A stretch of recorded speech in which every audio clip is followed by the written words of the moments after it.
All right, so now we got a fight between Donald Trump, Project 2025, MAGA, the GOP, and whomever the Democratic Party nominate. But it's not just any old fight. It's also a fight between democracy and autocracy, between democracy and fascism. In this video, I'm going to tell you who I think should now step in for the Democrats. Stay with me.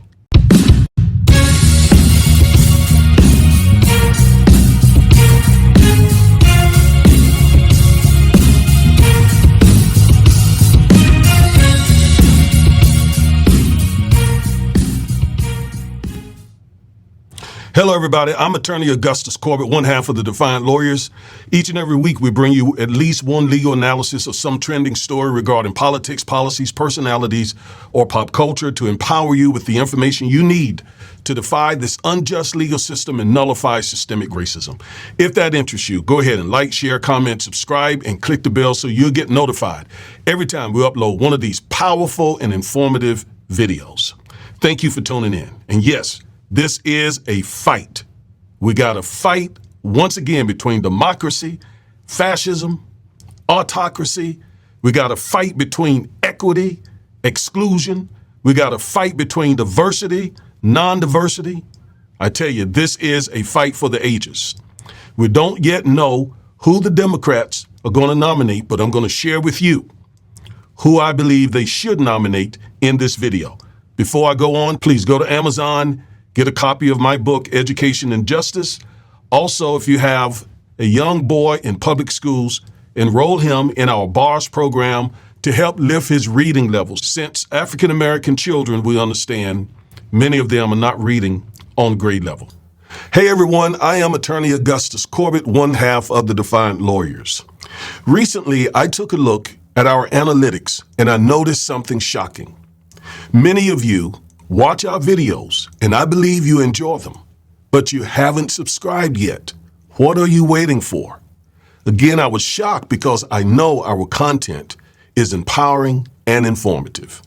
Plus, our 2024 goal is to have 150,000 subscribers before the end of the year. Please help us by hitting that subscribe button, especially you young folks. We particularly want to increase our number of young subscribers. Thanks for all your continued support. We appreciate it very much. All right, let's get into this. I am so fired up, but at the same time, I am just a little bit sad. I'm just a little bit sad. A little bit sad because Joe Biden dropped out of this race. He was basically forced out. And I was sitting seething, angry, upset at the way the Democrats were doing Joe Biden, and no one was putting any pressure on Trump, and he's the one who should be getting out of the race. But they forced this good man, Joe Biden, out of this race. And I sat there for a few days, really just teed off, completely teed off. And today the news came that he is dropping out of the race. Now, out of respect for President Joe Biden, I think we should read what he had to say. So let's go to the letter that he put on his Twitter account. He says, "My fellow Americans, over the past 3.5 years, we've made great progress as a nation. Today, America has the strongest economy in the world. We've made historic investments in rebuilding our nation, in lowering prescription drug costs for seniors, and in expanding affordable health care to a record number of Americans. We've provided critically needed care to 1 million veterans exposed to toxic substances, passed the first gun safety law in 30 years, appointed the first African-American woman to the Supreme Court, and passed the most significant climate legislation in the history of the world. America has never been better positioned to lead than we are today. I know none of this could have been done without you, the American people. Together, we overcame a once-in-a-century pandemic and the worst economic crisis since the Great Depression. We've protected and preserved our democracy, and we've revitalized and strengthened our alliances around the world. It has been the greatest honor of my life to serve as your president, and while it has been my intention to seek re-election, I believe it is the best interest of my party and the country for me to stand down and to focus solely on fulfilling my duties as president for the remainder of my term. I will speak to the nation later this week in more detail about my decision. For now, let me express my deepest gratitude to all those who have worked so hard to see me reelected. I want to thank Vice President Kamala Harris for being an extraordinary partner in all this work.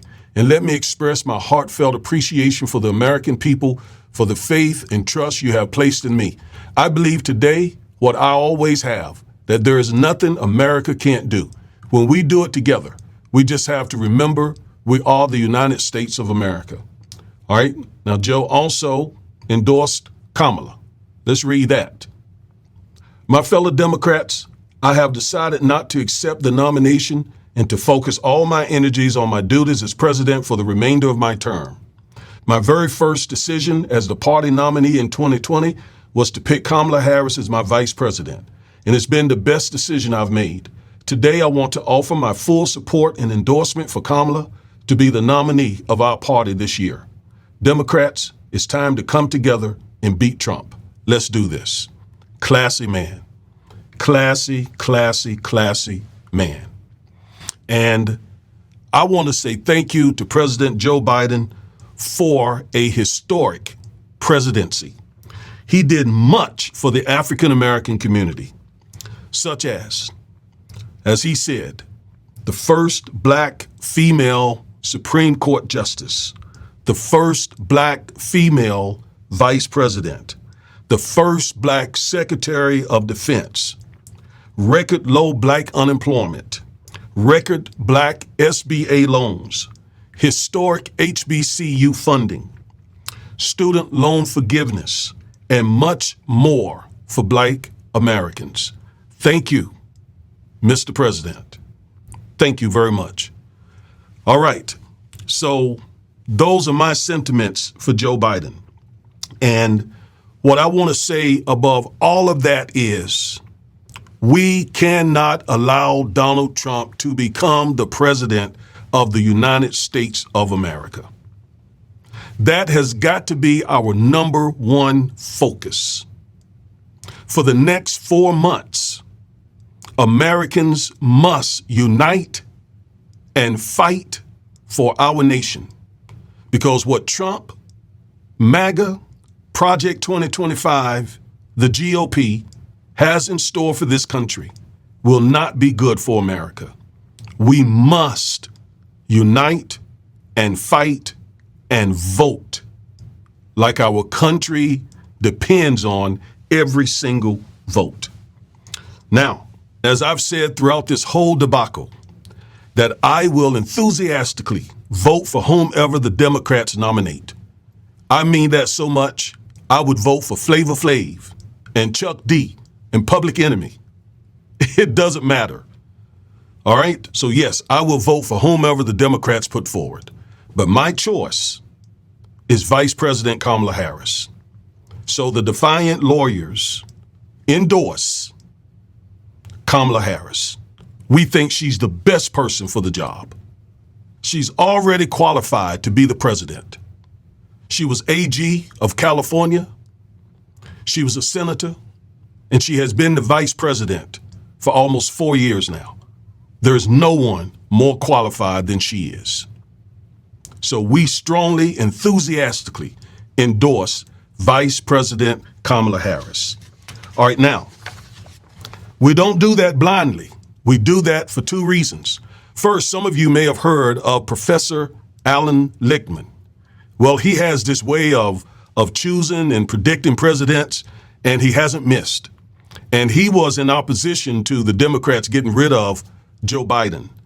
But after Biden stepped out, Professor Lichtman used his method to say that Kamala Harris would be a good replacement. So since he has such a great track record predicting who the president will be, that's one reason why I am happy with Kamala. Another reason is because of the polls. I've looked at some polls here recently. Let me show these polls to you. And they also are very favorable to Kamala as well. All right, for example, so if the race was held today, 42% of those polls said that they would vote for Kamala. 41% said that they would vote for Trump. So she got the lead over Trump. Now, what I want you to see here, this breaks it down a little bit by party, by race, by age, by gender. And I want you to see by race, Donald Trump, according to this poll, will get 22% of the black vote, 41% of the Hispanic vote, 37% of the Asian vote. Why? I cannot explain that to you. So that's a part of the job that we have, is to bring those numbers down. We got to, while Kamala is prosecuting her case against Trump, we got to be convincing our community, the African American community, that you should not be casting a vote for Trump in Project 2025. I promise you, I'm going to work my fingers to the bone making that case. And I need you to help me do so. I need you out there telling your loved ones, telling your friends, telling your family, no, this is not the time to be messing around with Trump. This is not that time. All right, now, let's look at some more polls here. So Gretchen Whitmer, who is the governor of Michigan, she doesn't poll quite as well with Trump. All right, so for those who are saying she should be the nominee, no. Neither does Gavin Newsom, governor of California. He's at 37%, Trump is at 40%. He doesn't poll well against Trump. Hillary Clinton, she does, but she's not going to run. Okay, Hillary's not getting into this, and it would be just horrible if the Democrats disrespected Kamala. I mean, it would be bad, really bad, if the Democrats did that. All right. Now, what about potential Democratic tickets? So, once again, this poll showed that if Hillary was the front runner and Vice President Harris was the vice presidential nominee, they would beat Trump. But again, that's not going to happen. That should not happen. That would be disastrous for the Democratic Party because it would tee off its largest voting bloc, African American women, and a whole lot of us African American men as well. It would tee me off, quite frankly. So 42% versus 40% if it was Vice President Harris and Governor Josh Shapiro of Pennsylvania. So that too would be a winning ticket based on this poll. Now keep in mind about polls, they're snapshots. It's just what's going on at that moment. They can change from day to day, from week to week. So we're not basing everything on polls, but it is a way to get at least a snapshot. All right, let's go back. And once again, we see here pretty high numbers of blacks voting for Trump. So the next ticket would be Vice President Harris and Governor Whitmer. They wouldn't do as well against Trump and J.D. Vance. All right, so that's not a good ticket neither. Okay, so Democrats need to decide fast what they intend to do. Otherwise, they will hand this election to Trump, which is just unfathomable. The time they took attacking Joe should have been time spent prosecuting the case against Trump. Trump has so much malfeasance, they can use it against him. But this Democrat infighting is increasing Trump's chance of winning this re-election, which we cannot allow to happen because we got to vote like crazy. So the process now is that the delegates are going to make the final decision about who's going to be the Democratic Party's nominee. Again, I'm hoping it's Kamala. They will decide that, and we will find out their decision during the Democratic National Convention next month. But again, go Kamala, go Kamala, go Kamala, go Kamala. Now, some of you brothers out there, I know you're going to voice concerns about Kamala because of her time being a prosecutor. I'm going to address that in an upcoming video. I'm going to address that because we got to get behind this sister. We got to get behind her.